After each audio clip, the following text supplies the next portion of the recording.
Social media might not be the first thing you think of when it comes to helping farmers sell crops, but it's having a dramatic impact for some of them in the West African nation of Senegal. East of its capital city of Dakar, one small business owner started managing land in 2020 and growing crops like onions, watermelon, and mangoes. He says he made videos for fun, but that fun grew to a following of roughly 14,000 people on TikTok and 2,000 on Instagram. And he says he realized that could help him make sales. According to the AFP news agency, the majority of Senegal's food is imported. Almost 17% of the nation's gross domestic product centers on agriculture, but it doesn't meet the demand. As the government tries to create jobs in the field and get the country to where it's producing most of its own food, some farmers who've become so-called agri-influencers are utilizing social media to attract customers, doubling them for the businessman we told you about and making significantly more money as their profits soar.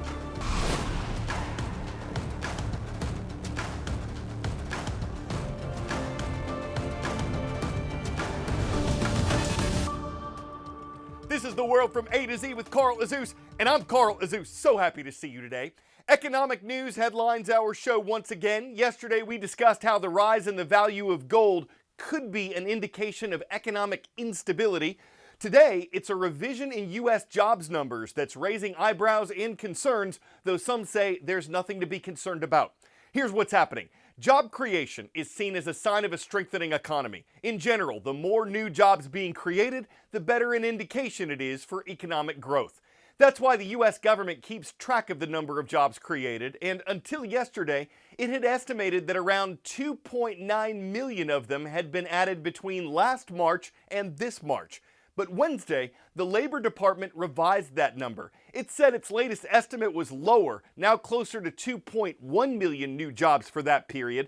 It was a decrease of around 800,000 jobs, and though some economic analysts and the White House say the news is still good, that the decreased estimate still reflects a strong jobs market and solid growth, others say it's another indication the economy may be slowing down after years of growth following the COVID pandemic. It's an abrupt about-face for the U.S. labor market. Newly revised numbers released by the Labor Department Wednesday morning were stunning, showing 818,000 fewer jobs created over the 12 months leading up to March 2024 than previously reported. Data revisions are common, but not to this degree, and Wednesday's correction is the Labor Department's largest downward adjustment since 2009. Now, behind the eye-popping headline, many economists had indicated they were expecting a sizable revision, possibly up to 1 million jobs less. So Wednesday's number, while still high, did stop shy of that. And labor's data shows sectors like private education, healthcare, government, and other services adjusted up in new jobs. Overall, the revision signals a labor market that is still hiring, but at a slower pace. It's also considered preliminary and won't be finalized until February of next year. I'm Laura Aguirre reporting. Word of knowledge. Sodium, potassium, and magnesium are all examples of what? Vitamins, amino acids, electrolytes, stimulants. These are all substances that naturally carry a positive or negative electrical charge, hence their classification as electrolytes. It's long been said to drink 8 glasses of water a day, but when it comes to hydration, one size doesn't fit all. I always explain to patients that if you have a cup of coffee and a cup of water, those cancel each other out. Dr. Matthew Anastasi with Mayo Clinic says an average person may need about 4 to 6 glasses of plain water a day for an average lifestyle. However, active people may need more, and as they sweat, may also need to turn to drinks that have electrolytes. The more electrolytes you have in your body, the more water you can help to hold on to, and therefore it keeps you well hydrated. Anastasi says the problem is that many electrolyte drinks also have things you don't want excessively in your body. That's why he says to check drink labels. You may be taking in way too many calories, right? Way too much sugar. And you also may be well above your recommended dietary consumption of those substances that I mentioned. So I think, as with anything, it's a balancing act. Anastasia says choosing whether to drink plain water or grab an electrolyte drink should depend on your level of activity. For regular, low-impact, less intense exercise, he says plain water is sufficient. But if you're going on anything more than 30 minutes in duration, or anything that's going to be very intense, I do think you would benefit from hydrational support. I'm Mandy Gaither.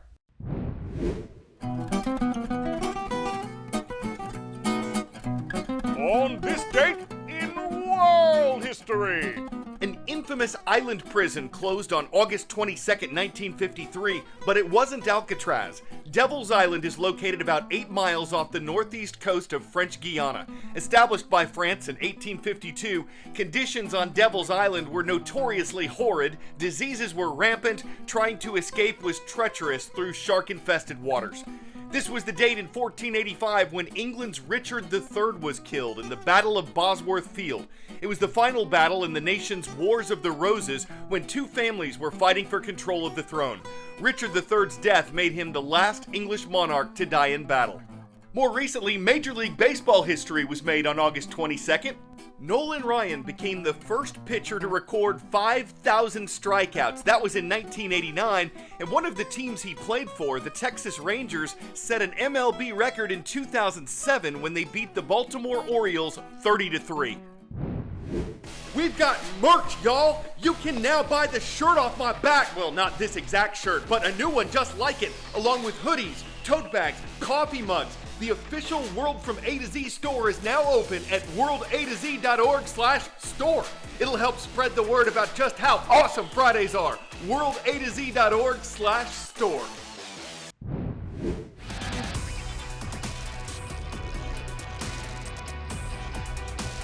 Where in the world? This is a place located south of the equator. Though it's one of the biggest nations in area, its population doesn't crack the top 50. In 1770, it was named New South Wales by British explorer James Cook. This nation of more than 26 million is Australia, considered both a country and a continent. Marine scientists in Australia recently stumbled upon what they described as a massive shark slumber party hidden on the sea floor, where they say it appeared no boys were allowed. The team was surveying Australia's Beagle Marine Park using a remotely piloted roving camera when the voyage leader says they made the startling discovery of scores of sleeping Port Jackson sharks.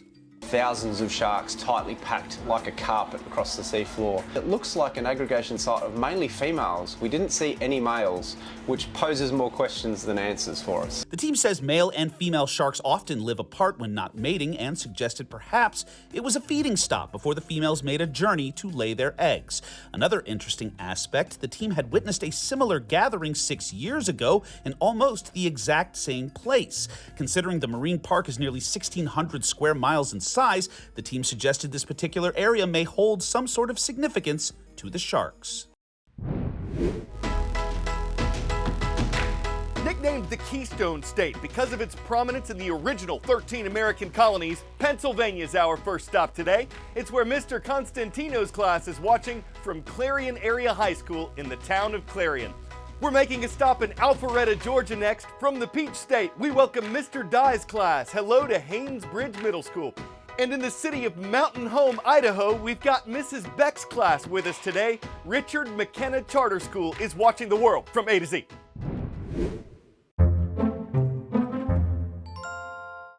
Doesn't look like anyone was seriously hurt in the mishap you're about to see. And as far as accidents go, this one's in pretty good taste.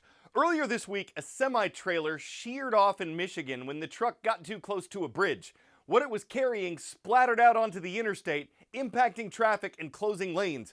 But the spilled substance wasn't something as dangerous as nails or gasoline. It was gallons and gallons of Greek salad dressing, which means a whole bunch of lettuce in the northern part of this country is missing its flavor. We don't know if the driver might have been Italian, French, or Russian, but it's likely he was filled with vinaigrette. The accident might not have topped the road with a crude ton of bacon bits and pieces, oil slicks, feta, cheddar, or blue cheeses, but it left the highway dressed in a ranchy mess that took a while to serve to decide. I'm Carl Azuz, dressing the world from A to Z with puns this Thursday. Hope the rest of your day is fresh. Let's dine again tomorrow.